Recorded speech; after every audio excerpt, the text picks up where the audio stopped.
My name is Michael Battelle, and I'm the president and founder of the Fatty Liver Alliance. We raise awareness about the risks, causes, and complications of fatty liver disease and help those already diagnosed with NAFLD-NASH by advocating for access to approved treatments and care.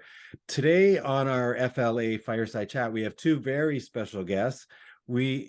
These are people who I know very well, and I know that they care deeply for their patients and ensuring that each one receives the very best of care. Dr. Ken Cusi, who's the chief of the Division of Endocrinology, Diabetes, and Metabolism in the Department of Medicine at the University of Gainesville, Florida, and Dr. Ming Jung, who's a family physician with a special designated class in gastroenterology and hepatology and family medicine.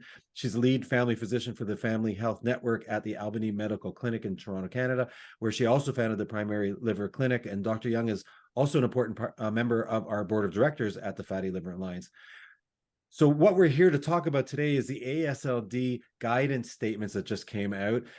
They were released, and a key focus area targets the steps that primary care and endocrinologists could take with regard to identifying patients who likely have fatty liver disease and may have advanced liver disease. First, what I wanted to do is hear your thoughts about the guidance document in general, and secondly, how helpful in the real world do you think these statements are going to be in the practices? I don't know who wants to start. Let's let our female guest start. But thank you, Michael, for having us. It's a pleasure. Thank you for being here. I went through the guidelines, and I think it's quite comprehensive ones. What I like about the guideline is, right, you actually spell out for primary care and endocrinologists at-risk patients and what to do with them, how to screen them, and in a very easy to follow algorithm. I appreciated that.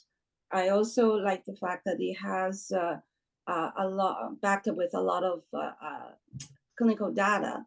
I find that very, very helpful. For primary care, I think reading the whole guideline is probably too much, but the summary of the guideline, who to screen, what to screen with, how to follow, how often to follow, and how do we manage NAFLD patient at the primary care level. I think those are quite well written. Okay, thank you, Ming. I couldn't agree more. I mean, it's really a culmination of a evolution in the field. I think that until 2020, I mean, how to primary care and endocrinologists like myself or people in obesity medicine, nutrition, it wasn't clear. Did they have to do an ultrasound, liver enzymes, both, something else? But I think that when the American Gastroenterological Association in 2020 put together a lot of the people who are active in AASLD and in the endocrine groups with that first guidance, I mean, that was extremely helpful. AASLD also partnered with ACE, which is the American Association of Clinical Endocrinologists, for a guidance for endocrinologists and primary care. And this update has really put together a very consistent picture on how to diagnose and manage these people. And as was said, I mean, it's a long guidance, but it takes you 5 to 10 minutes to go through the bullets, and particularly focus on table 10, where it explains the cutoffs and different tests. Table 6 talks about the medications to use today. And then table 7 gives you a few pearls to remember. So to be honest, in 10 minutes, you can be a semi-expert in NAFLD. That's great guidance and references too, and I can even put them into the video when I complete it. Where I'll look back at Ming for a sec. Where should primary care physicians start? We keep hearing, that that patients are taking a lot of time with physicians, as it is with all of the other issues they have. So how do we get to the point that they could prioritize what they need to do to assess patients at risk? Well, with the guideline, I think it's just so much easier. We can incorporate it into our general assessment once a year, once every second year. We're assessing for diabetes, for heart disease, for risk of cholesterol, hyperlipidemia. It really quite easy if you know your patients really well, who will be at risk. Those that has BMI over healthy range, those that has hyperlipidemia, metabolic dysfunctions, and increased metabolic risk patients, those already has diabetes, prediabetes, and those that already has family history of liver cirrhosis from NASH. All those information should be in our electronic medical record. It takes me, when I see patients, one glance on the medical records to identify the risk. With the guideline, it's quite easy to have actually focus on, yes, be aware that these are the patients that we need to do some liver testing, even FIB4 to assess.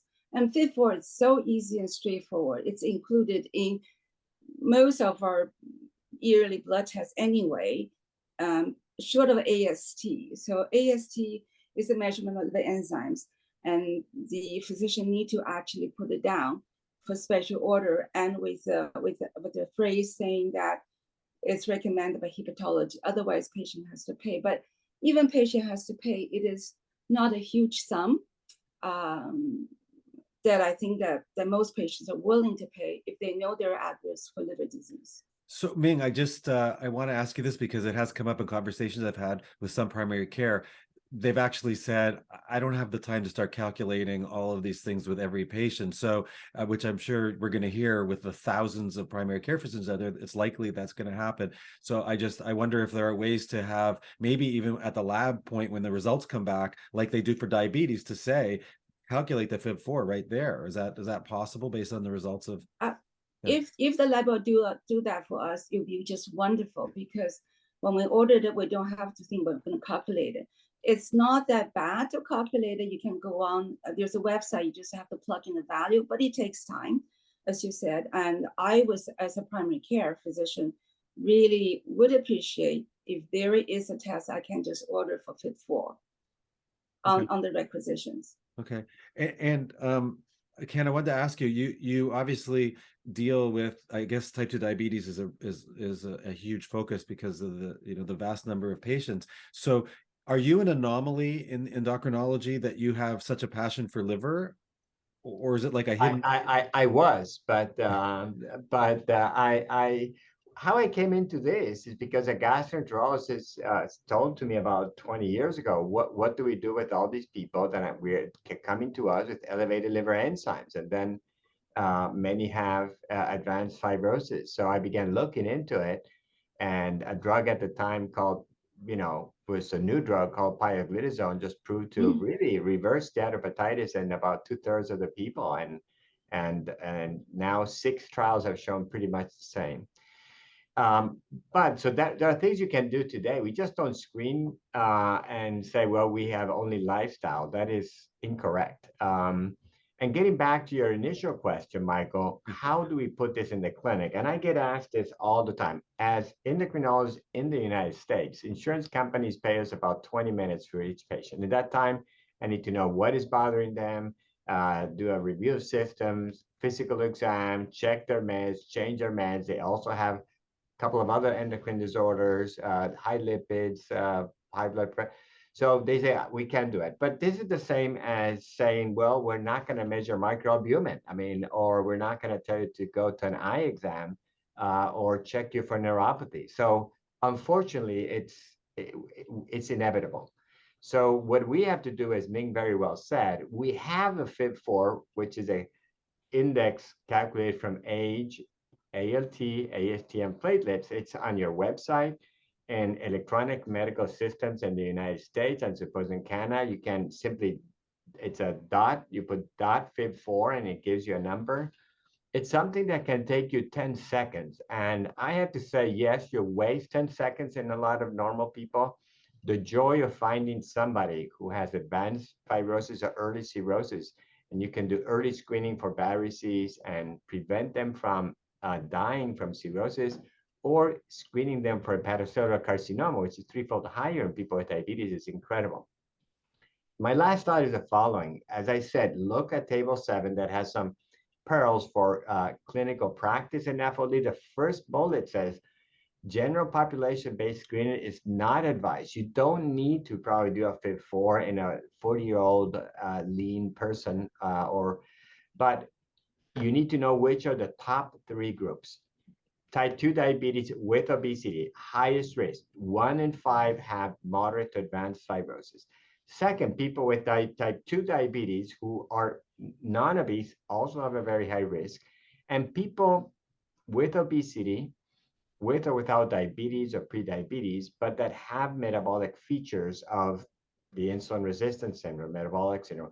Those are your 3 high-risk groups. Unfortunately, it is a lot of people, but that's where you're going to, I'm sure if you do the FIB4 in 10 people, you would have identified 2 or 3 who are silently drifting into cirrhosis currently in your clinic, and you're doing nothing about. So whether you say, I'm going to keep hiding my head under the sand and doing my thing, or you're going to begin helping people in the way we should.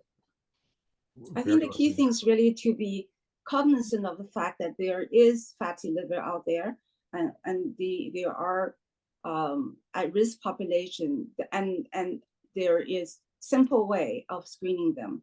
Just like we order fasting blood sugar or hemoglobin A1C when we see patients to screen for diabetes.